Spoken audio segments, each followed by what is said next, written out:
Hi there, good morning, good afternoon, good evening, wherever you are in the world today. My name is Leila Singh, and I am a leadership and career development coach. And I work with individuals, typically in the technology industry, who are looking to advance their career, to stand out, to get promoted, to step into leadership. And my mission is to impact the trajectory of 100,000 people beyond what they thought possible. Why? Because I am passionate about helping you to realize what is truly possible for you when it comes to your life and your career. How do I do that? Through harnessing your leadership potential, all while showing up as the best version of yourself, what I call life leadership. So I'd like to welcome each and every one of you who is joining live today. And if you are watching live, then do please say hello in the comments and let me know where you are joining from. This will also help me to know that you can hear me and that you can see me okay. And if you are watching on replay, then do please hashtag replay in the comments. And of course, say a little hello and again, tell me where you are joining from.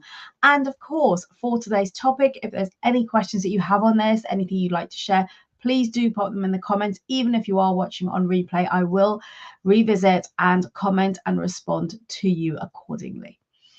Okay, so I'm going to dive straight into today's topic. And what are we looking at today? We're looking at enhancing your leadership presence with non-verbal communication. When it comes to soft skills, which are highly in demand and highly important when it comes to advancing, to stepping out, progressing in your career, the art of communication is often touted as the key to climbing the corporate ladder. However, often what the focus is placed on our verbal communication skills, whereas it's actually the art of the non-verbal communication, the subtle part of our communication that can truly set you apart as a leader. And that's what we're looking at today. And I'm going to be sharing with you a few little examples, practical steps that you can immediately start to work on, to implement, to bring into your day-to-day communication so that you can have a greater presence and stand out as a leader. So, number one is, what is non-verbal communication? This is the transmission of your messages, your communication without the actual use of words. For example, through your body language, through your facial expressions, through your gestures.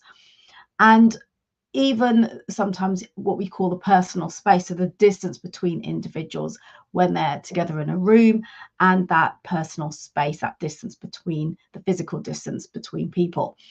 And according to a popular concept within communication, words comprise 7%, only 7% of our communication, which means that 93% of our communication is non-verbal. So what does that mean? Well, actually, 55% of your communication is your non-verbal communication. So things that I mentioned, like your body language, your facial expressions, and your gestures. And 38% of your communication comprises your tonality. So all of these aspects will make a difference to the way that people perceive you and also how you feel when you're communicating. And not only that, but the experience others have when you are communicating to them, whether that is one-to-one in a conversation or one-to-many, perhaps in a meeting or in a presentation. So this is a really important thing to work on and to develop. Why focus on your non-verbal communication and not only the words that we say? Because it is the cornerstone of leadership. Think about it. It enhances your ability to convey your messaging with confidence, with empathy, and the assertiveness that is necessary in the workplace. And this can, when I say this, your non-verbal communication, your presence can distinguish you between being a capable leader and an outstanding one. So before I go into some of the practical steps, there's a model, the 3Cs model. It's called, created by Jeff Thompson. And he says that to truly harness the power of your non-verbal cues, he encourages you to look at the holistic view of that non-verbal behavior, because that will help you to accurately interpret the underlying messages and the intentions of an individual. And the way he describes this in his model is to understand the 3 C's. So what are the 3 C's? The 3 C's are, firstly, context, which is kind of the obvious one. What is a context of which we're interpreting somebody's behavior? That's really important. And this is what I mean by looking at the overall holistic view. I saw an example recently where someone said an individual was crossing their arms and they were stood there like that. So they're being defensive and not open and so forth, when actually they probably were just feeling cold. And it's something we tend to do. So this is why it's important to look at the bigger picture, the holistic view. So in Thompson's model, he talks about number one of the 3 C's being your context. So that involves understanding the setting of the communication. In other words, for example, the relationship between the individuals involved in the interaction. The second thing is, and also, as I said earlier, it could be the environment as well. It could be, if it's a networking meeting, if it's a presentation, if you're your executive vice president or somebody's in the room, and that directly impacts an individual's nonverbal behavior, their communication. So just bring the context into play, the environment, the bigger picture. The second is cluster. So in Thompson's model, he talks about looking at the groups of behaviors rather than just one individual behavior of that person. And that will help you to have a clearer picture of that person's feelings or of their attitude and what's really going on for them. So again, the holistic view here. And then the third one is congruence. So checking if the body language, the non-verbal communication is aligned with the verbal message. In other words, what's being said. Are the two aligned? Are they congruent? Are there inconsistencies here that can possibly reveal unspoken stress, maybe untruths, or potentially disagreements? So this is what I mean when we need to look at the holistic view of that communication before we start to interpret it or to make any assumptions. And this is something you can find out more about if you look up Jeff Thompson on Google Jeff Thompson and the 3 C's model that he talks about, where he goes into greater depth on this. So remember this going forward. It's the context, your clusters, the clusters of behaviors, and then the congruence. So is the behavior aligned with what's being said? So what are some of the practical nonverbal skills for a career advancement that you can take on board and start to improve upon, to develop, and to enhance? Number one is mastering body language. And what I mean here there's 2 aspects. Firstly, it's your posture and your movement. So in terms of posture, it's a straight posture and purposeful movement. And this is what exudes the confidence and commands respect. So conversely, if you're slouching, if there's excessive fidgeting, this can signal insecurity or a lack of confidence, nervousness, anxiety. So start to notice how you're showing up. Start to notice your body language, your posture, and your movement. When we think about posture, whether we're sitting or we're standing, you want to be having a tall posture. You want to almost feel like you've got that thread at the top of your head pulling you up, so you're sitting or you're standing straight, shoulders back and relaxed. So that also alleviates any tension or stress in the body. And a way to do this, if you are feeling genuinely anxious or nervous or stressed, is to take a couple of long, deep breaths. Why?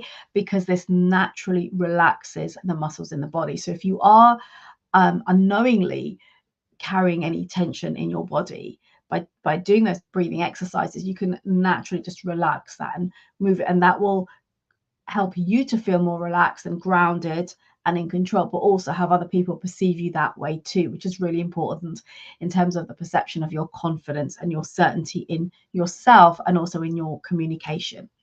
When you're standing, talk about posture here, you want to remember that what you don't want to do, what you avoid doing, is to stand, which is what many people do, with more weight to one side, so in a relaxed fashion.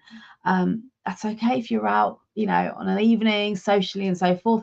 But when you're in a professional environment and you want to exude that confidence and that certainty and belief in yourself, you want to stand with equal weight on both feet, your feet hip width apart, and as I said, shoulders back and relaxed, head up. So avoid any slouching, any of this. I was on it was like a live kind of workshop a couple of weeks ago, and 3 individuals on there who were all in very senior positions in their organization, and they all stood up to present for a few minutes each, and all of them were slouching in some way, had a little bit of this going on. That creates a feeling of uncertainty, of maybe nervousness, shyness, lacking confidence. You want to be able to have your shoulders back and stand tall and be in your power when you are speaking, when you are communicating, because it will land very differently depending on how you're how you are carrying yourself, your body language. So those are a couple of the core things. There's your posture, movement as well. You want that to be purposeful and meaningful, not just moving around, actively jumping around, moving up and down, pacing up and down, which I see a lot of speakers do, and it can be very distracting from the message. Think about it. Think about the speakers you've seen who can stand still and speak slowly. There's a lot more presence, a lot more gravitas in and a lot more impact in the way that they're communicating. So high energy is good. You want to have high energy when you're standing and speaking, but you also want to have purposeful movement and not just moving back and forth across the front of the room or the stage, because it can be distracting. It can also diminish the impact of your messaging. Facial expressions is another part of this. So facial expressions, being conscious of your facial expressions, and because this can help to create and maintain an approachable yet an authoritative demeanor. So simply smiling, but when you're smiling, it just fosters that connection, that goodwill amongst the people around you.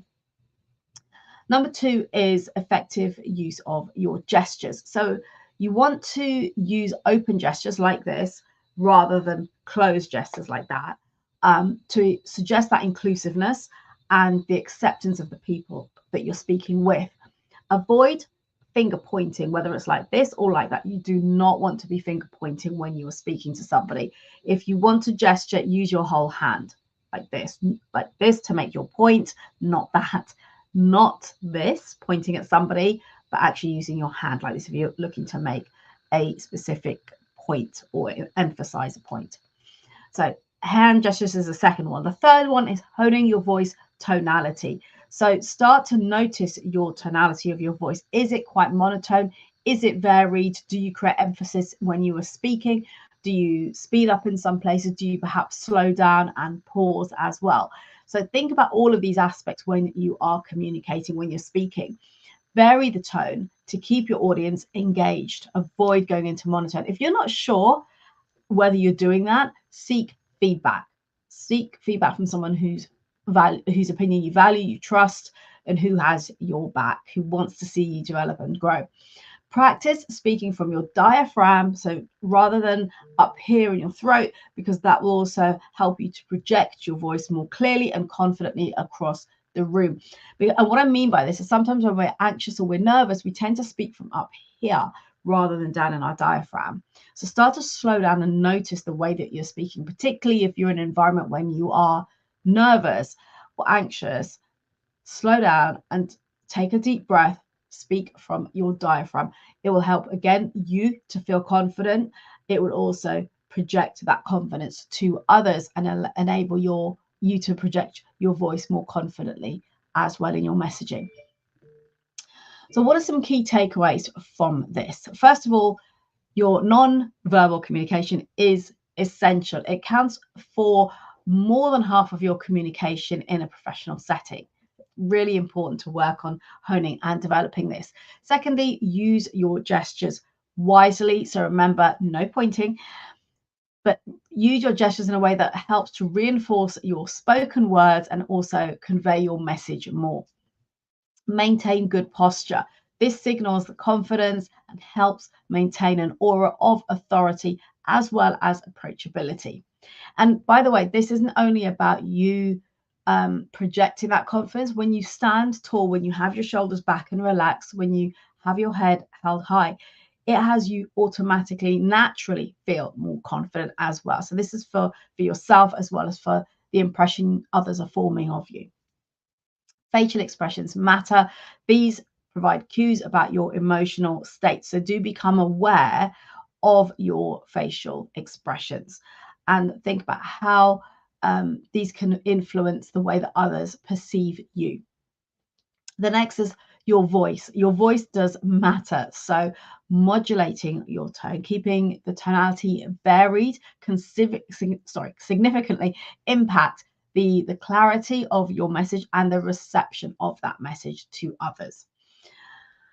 Practice makes perfect. Sorry to say, but it's true. You got to practice. So regularly practicing these skills can improve your non-verbal communication, and it also makes it a powerful tool for you in your leadership arsenal. And if you're not sure how good you are right now and where the areas are for improvement for you, seek feedback from somebody who is a great speaker, who is great at communicating, who has that presence, that gravitas, and whose opinion that you can value, that you trust, somebody who's got your back. Always be open to that feedback on your body language, on your non-verbal cues, as well as your verbal communication style, and seek to continuously improve through practice, through grabbing those opportunities to be uncomfortable and stand up and speak, whether it's in a small group, in an informal setting, or it's professionally in the workplace.